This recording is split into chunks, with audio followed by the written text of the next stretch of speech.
Visor País a través de elvenezolano.com.be y además también a través de aporrea.org, es elvenezolanotv.com.be y aporrea.org. Hoy vamos a tocar diversos temas, pero en esta primera parte me voy a permitir, con el permiso de ustedes, darle respuesta a Ramos Alup sobre una cosa que no respondió el día de ayer.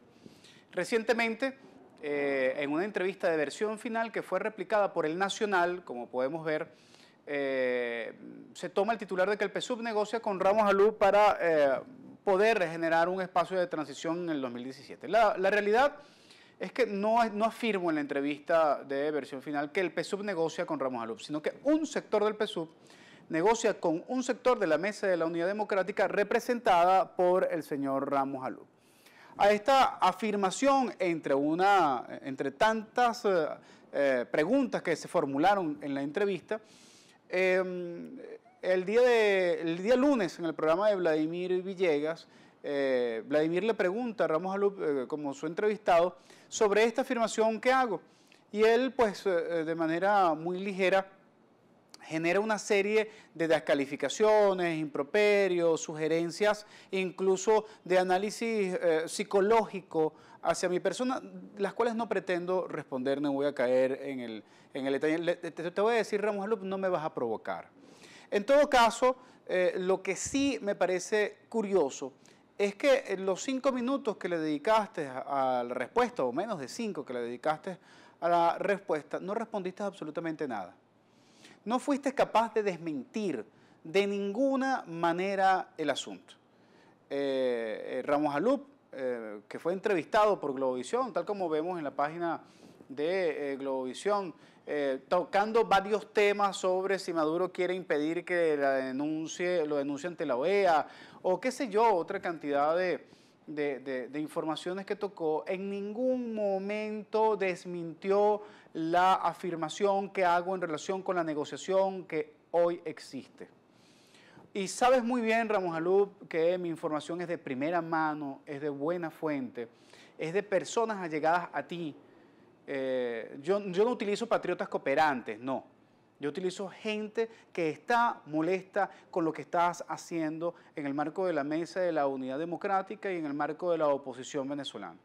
Pero además gente que está descontenta con la polarización. Gente que no está de acuerdo con el PSUV ni está de acuerdo tampoco con la dirigencia que haces tú desde la Mesa de la Unidad Democrática, en conjunto con Capriles, aunque con sus estiras y encoges, como vamos a ver más adelante en el programa. En todo caso, lo que nos queda suficientemente claro, Ramos Alup, es que no fuiste capaz, no tuviste los testículos para poder responder efectivamente si había o no negociación. Y es que esto es imposible de negar después de que tú has afirmado, como lo hiciste en el mes de febrero, en rueda de prensa en la Asamblea Nacional, y posteriormente lo ratificaste también en abril, por cierto, un 14 y un 14, reseñado además en sendas notas en medios de comunicación, de que tú habías establecido una serie de conversaciones con Rodríguez Torres después de la muerte del presidente Chávez para generar la transición de la muerte del presidente Chávez, negociación de la cual la Mesa de la Unidad Democrática no está informada, que fue una estrategia tuya, personalísima, quizás con alguna complicidad de tu partido, pero que no tiene ningún tipo de respuesta en el marco de una estrategia de la Mesa de la Unidad Democrática. Y si no, preguntémosle a Capriles Rodonsky o preguntémosle a la gente de Voluntad Popular, Un Nuevo Tiempo, esa gente que te rodea. Y por otra parte, también en rueda de prensa reconociste de una serie de conversaciones privadas con Hernán Escarrá, en donde diste pistas en relación con una negociación en función de la enmienda y del referéndum, inclinándote a negociar con el gobierno en relación con la enmienda constitucional. Cosa que pone además claramente en evidencia tu interés de no apoyar el referéndum revocatorio. En todo caso, Ramos Alup, el problema entre ustedes dentro de la Mesa de la Unidad Democrática es problema de ustedes, eso es verdad. Pero lo que también es verdad es que cuando tú te diriges al país y tratas de señalar o descalificar a otros voceros que develan lo que tú estás haciendo, entonces no vengas a darle vuelticas al yoyo como si fuese trompo. Porque al final, tú lo que estás poniendo en evidencia, te develas de manera muy clara al no poder negar que después de haber roto los 2 puentes que tenías con Rodríguez Torres y posteriormente con Hernán Escarrá, tú no eres un muchacho cogido a lazo para romper los puentes y quedarte sin la posibilidad de pasar el camino. Tú rompiste 2 puentes porque tenías seguro y amarrado ya 1 o 2 más. Y solamente sé de uno, Ramos Alup, que es un sector del PSUV que se denomina el sector no militarista del PSUV, que se está reuniendo contigo desde diciembre del año pasado y sobre el cual se están estableciendo una serie de estrategias porque este sector del PSUV quiere salir de Maduro también. Y como quiere salir de Maduro, encuentra en ti la posibilidad de generar un puente de transición porque tú no estás de acuerdo con que el referéndum revocatorio sea este año. Confiésalo, Ramos Alup. Tú no quieres que este año sea el referéndum revocatorio porque tu escenario ideal es que venga un vicepresidente encargado, como en la presidencia de la República, que sea legal pero que no sea legítimo, que tome las medidas que tú sabes que si tomas vas a generar una gran desestabilización de un gobierno de oposición. Tiene que ser alguien que no sea electo por los votos, que tome las medidas, como la negociación con el Fondo Monetario Internacional y la aplicación de las medidas del consenso de Washington, para que entonces después se convoque unas elecciones generales y ustedes pretendan ganar tranquilamente esas elecciones y sobre esa victoria echarle la culpa al gobierno anterior de las medidas tomadas, porque no tienen ustedes la voluntad real y concreta de tomar esas medidas que ustedes consideran únicas e inevitables. Te digo, Ramos Alup, primero, el pueblo venezolano no es pendejo. Segundo, no son las únicas medidas que se pueden tomar. Tercero, usted habla y exige transparencia, usted tiene que dar y mostrar transparencia y no la da. Cuarto, resuelva el problema que tiene con la dirigencia de la Mesa de la Unidad Democrática, pero en ese rollo no involucres al resto del país, porque al final terminas negociando con un sector que tampoco representa todo el gobierno y que con base en los intereses particulares dicen que se están desarrollando en nombre de todo el país. No.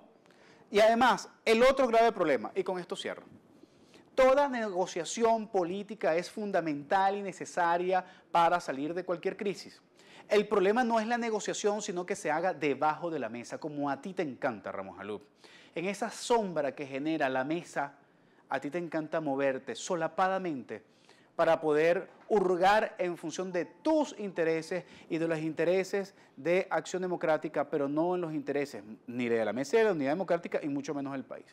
En ese sentido, caballero Ramos Alup, cásese la pelea con quien tiene que casársela, pero en verdad que conmigo ni te estoy buscando pelea, ni tampoco estoy cazando absolutamente nada. Para el próximo segmento, venimos entonces con matrices de opinión y en el tercer segmento, entrevista al politólogo Eiber Barreto. Ya regresamos. Y seguimos en Visor País a través del venezolano.tv.com.be y aporrea.org.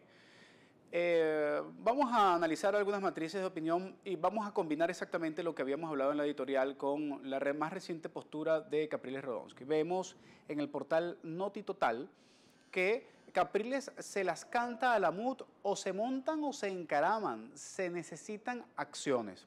Declaración vehemente de Capriles Radonsky, tratando de marcar la línea dentro de la Mesa de la Unidad Democrática, tratando de zafarse de la imposición permanente que tiene Ramos Alup en relación a la inacción en función del apoyo al referéndum revocatorio. ¿Quieres alguna otra prueba, Ramos Alup, de que estás negociando con el gobierno si tu propia gente, como Capriles Radonsky, te está reclamando que no estás apoyando el referéndum revocatorio, que no te interesa el referéndum revocatorio para este año? Bueno, Capriles Radonsky exige mayor celeridad y dice que no hay ninguna posibilidad de negociación hasta que no haya una aprobación del referéndum revocatorio. En pocas palabras, Capriles está aceptando públicamente que hay una negociación, pero que no es con él, y que además su sector de la MUD cuestiona esa negociación y está exigiendo, está presionando para que haya una movilización de calle en función de un objetivo político. El problema aquí, Capriles, en el fondo, es que sigues exactamente lloviendo sobre mojado. Sigues presionando para la salida de Maduro, pero no le estás proponiendo nada al país en función de la salida de la crisis de emergencia que tenemos en este momento. Esta crisis, esta salida de emergencia para la crisis es fundamental. Y lamentablemente, Capriles, quieras o no quieras, el referéndum revocatorio va a tardar unos meses en aplicarse. Y mientras tanto, Capriles, mientras tanto Ramos Alup, mientras tanto Nicolás Maduro, mientras tanto Jorge Rodríguez, Diosdado Cabello, ¿qué hace el país? ¿Qué puede hacer el país mientras ustedes deciden y dirimen cómo negociar y qué tipos de cosas hacer? Bueno, vamos a verlo en la próxima noticia. Y la próxima noticia está enmarcada en una convocatoria del Gran Polo Patriótico que dice que se declara en rebelión en caso de una acción contra Venezuela.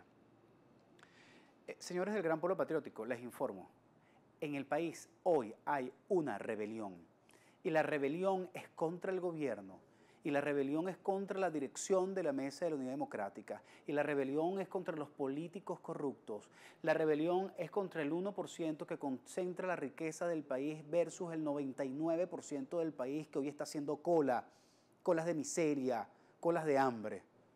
Esa es la rebelión que hoy hay.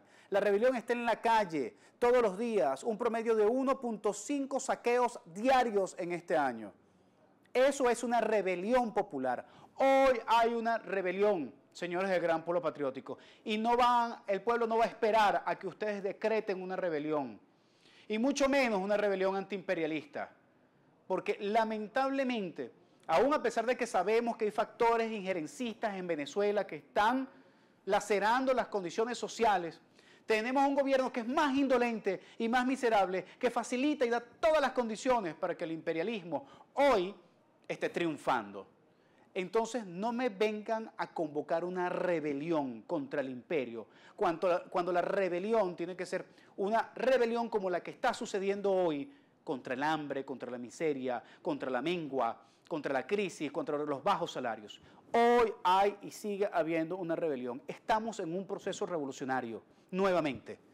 El proceso revolucionario anterior, conducido por Chávez, lamentablemente murió con Nicolás Maduro. Y hoy se abre una nueva fase de proceso revolucionario en el país. Efectivamente, así es. Y no está conducido por el Gran Polo Patriótico, ni está conducido tampoco por la Mesa de la Unidad Democrática. Vamos a la próxima información, la tomamos de Efecto Cocuyo.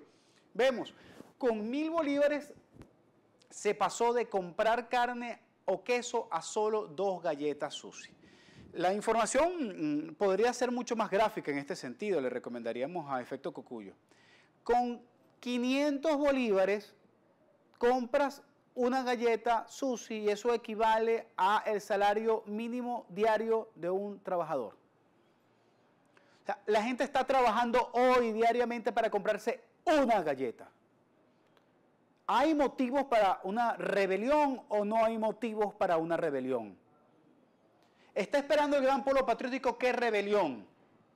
¿Está esperando Ramos Alup qué 2007? ¿Está esperando Capriles Rodonsky qué activación en la calle de qué? ¿De lo que a ti te conviene o de lo que le conviene a la gente? La gente está en la calle protestando. Se incrementarán más las protestas, será inevitable. Porque mientras haya crisis, mientras haya desabastecimiento y se profundice esta situación, va a haber protestas. Pero estas protestas no son estas protestas que vamos a ver. Vamos a buscar en Efecto Cocuyo. Colectivo Tres Raíces cierra acceso el 23 de enero y pide destitución de jefe policial. Hay que aclarar que estas protestas de un colectivo en el 23 de enero, no entra en el marco de las protestas ciudadanas que se están desarrollando todos los días. Lamentablemente, los medios de comunicación internacional toman esta protesta, que no es una protesta, es un acto de desobediencia civil armada por parte de un colectivo armado que no representa a los colectivos de este país, porque la mayoría de los colectivos de este país no solamente están desarmados, sino que hacen trabajo social, reúnen a gente honesta, gente que tiene un criterio y un ideal fundamental de transformación del país, que incluso son colectivos productivos, por lo que este colectivo no podemos llamarlos los colectivos. Y segundo, si ustedes del colectivo Tres Raíces puedan tener alguna razón para protestar en contra del comando policial de la zona, porque capturaron a alguno de sus cuadros políticos, vayan a saber por qué, porque ustedes no lo han transmitido de manera adecuada, son presos políticos. por ser cuestionadores del proceso revolucionario o son presos por ser delincuentes, pero que forman parte de su colectivo. Es importante que lo aclaren, yo no lo estoy juzgando, no sé la razón, no la han comunicado, no la saben expresar, pero eso no les da, ninguna de las dos cosas les da razón para que ustedes tomen las calles el 23 de enero, con armas en las manos. Y eso además también demuestra ausencia total de gobierno, anarquía, anomia absoluta. Y sobre eso además perjudicar al resto de los habitantes del 23 de enero a quien ustedes supuestamente se deben. Hay que desmitificar el asunto de que todos los colectivos están armados en el país, pero también hay que castigar y sancionar a aquellos que en exceso y en abuso, de manera ilegal, de manera ilegítima, cometen acciones que atentan en contra de los habitantes del 23 de enero en nombre de nada, porque al final ni siquiera pueden transmitir exactamente cuál es su lucha. Podríamos ser solidarios con una lucha si detienen a esos compañeros porque son presos políticos por críticos, pero de lo demás, ustedes ven cómo lo defienden desde el punto de vista legal. No puede ser tomando las calles el 23 de enero. Para el próximo segmento, una entrevista exclusiva con el politólogo Eiber Barreto, en función de lo que está sucediendo hoy en las calles de nuestro país. Visor País a través de elvenezolanotv.com.be y retransmitido a través de aporrea.org y también alguna serie de portales que están tomando la información, el video, lo retransmiten, lo pasan por WhatsApp. Muchísimas gracias, en verdad. Es un honor para mí poder acompañarlos y poder estar interactuando en función de la opinión y de la búsqueda de la despolarización de este país. Recuerden que se pueden comunicar conmigo a través del correo electrónico consultoresvisor360@gmail.com. En este segmento vamos a tener una entrevista de un apreciado colega, brillante, intelectual venezolano, que quiso compartir con nosotros su visión en relación a lo que está considerando, a lo que considera hoy son los elementos y causas de lo que está sucediendo en las calles de Venezuela y cuáles son sus posibles consecuencias. Vamos a escuchar a Eiber Barreto. Nigmer, gracias por la invitación a tu programa. Bueno, ante tu pregunta, yo en primer lugar lo que quiero destacar es que estamos en un proceso de convulsión social y de olas de protestas que están ocurriendo de manera administrada por parte del gobierno.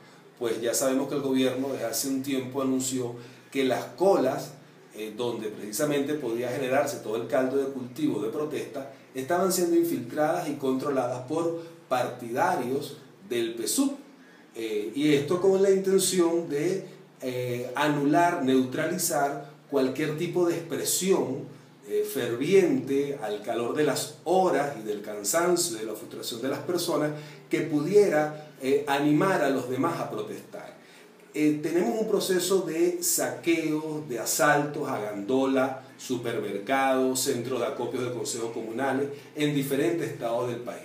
La particularidad es que no nos estamos enterando de estos acontecimientos en tiempo real, como por ejemplo ocurrió en 1989, cuando precisamente aconteció el Caracazo. Entonces, esta es una primera particularidad, pero sí están ocurriendo diariamente saqueos en todas las regiones. ¿Censura de los medios, Eiber? Hay un proceso además... ¿O autocensura? Hay un proceso además que dificulta la conexión de estas protestas en tiempo real, y es porque el gobierno ha logrado hacerse del control velado o explícito de los diferentes medios de comunicación social a los cuales acudimos. Por eso, pero las redes sociales impactan, ¿no? Pero las redes sociales nos informan en diferido, es decir, nos enteramos de lo que ocurrió hace un rato, nos enteramos de lo que ocurrió ayer, nos enteramos de los videos de lo que aconteció, pero no permite la conexión. Pero además hay otro elemento importante, Nigmer. La población no quiere una explosión que genere sangre, que genere saldos de heridos, precisamente porque ya lo vivió en el Caracazo. Sin embargo, la población está yendo a estos procesos, digamos, organizados coyunturalmente de asalto a supermercados, porque ya es inevitable. Pero el Caracazo agarró de sorpresa al gobierno de Carlos Andrés Pérez. Aquí a Maduro nadie lo ha agarrado por sorpresa. No, precisamente como no lo ha agarrado de sorpresa, por eso está administrando este proceso de convulsión y de explosión social que sí está ocurriendo.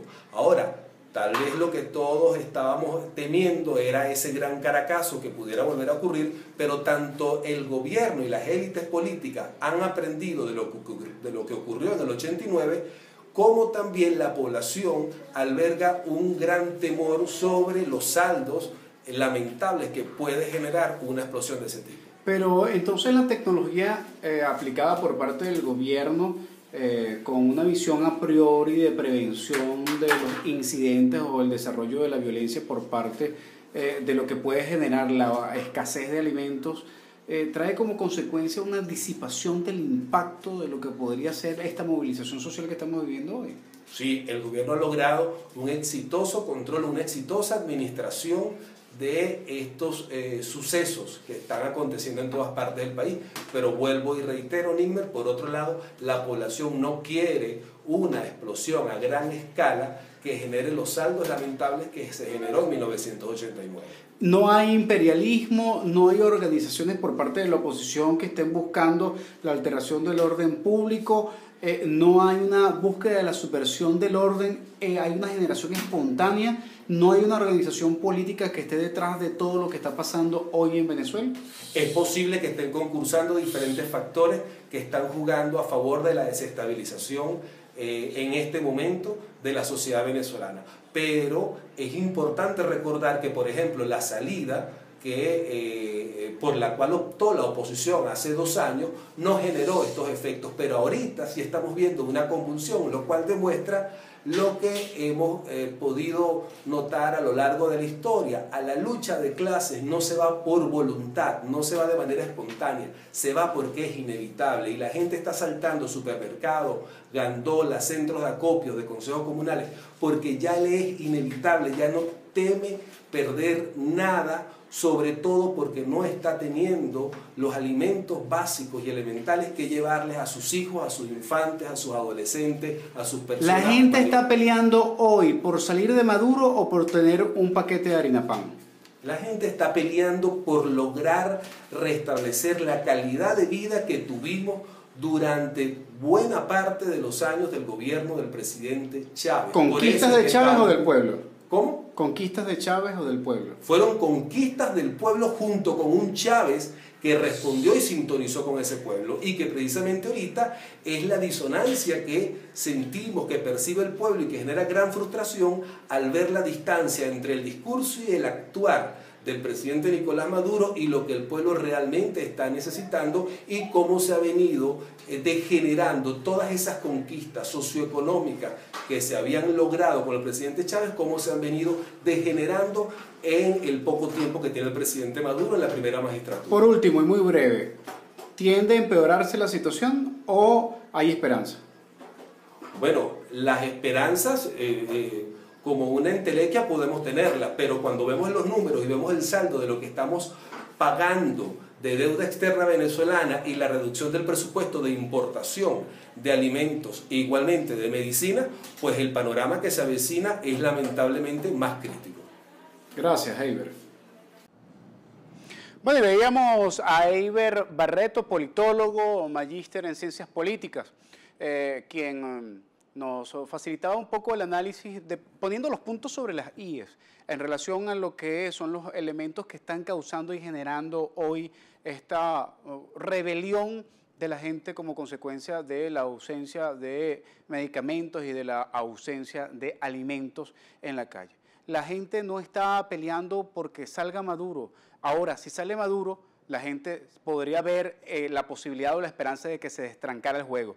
Pero la gente hoy, a diferencia de la salida, tal como bien lo expresa él, está saliendo es por la necesidad, más que por la búsqueda de la salida de un actor político. Ojalá pudiésemos nosotros tener 2 o 3 puntos de acuerdo mínimos y fundamentales para poder salir de la crisis hoy. No nos cansaremos de decir, ¿por qué no dejamos de pagar la deuda externa y disponemos de esos recursos de manera inmediata? Y no me vengan con que no se puede, porque Ecuador lo pudo hacer y además recuperó el 70% de los recursos que se fueron del país, pudo incautar, pudo suspender el pago y al año siguiente revalorizó incluso sus bonos. Así que es absolutamente posible, es plausible, siempre y cuando haya una voluntad política y haya además transparencia en las acciones. El problema es que hay mucha desconfianza. Pero por eso es que no puede ser el gobierno actual el que lo ejecute, al menos que para salir de la crisis tenga que ser a través de él, pero en conjunto con otros actores políticos para la resolución del conflicto. No nos queda más que agradecer a ustedes por la atención prestada el día de hoy. Les recordamos que pueden descargar a través de la página del venezolano.tv.com.be, también a través de aporrea.org este programa, distribúyanlo, debátanlo, cuestiónenlo, critíquenlo y fundamentalmente debátanlo. Un abrazo del tamaño de la patria grande y nos encontramos en un próximo Visor País.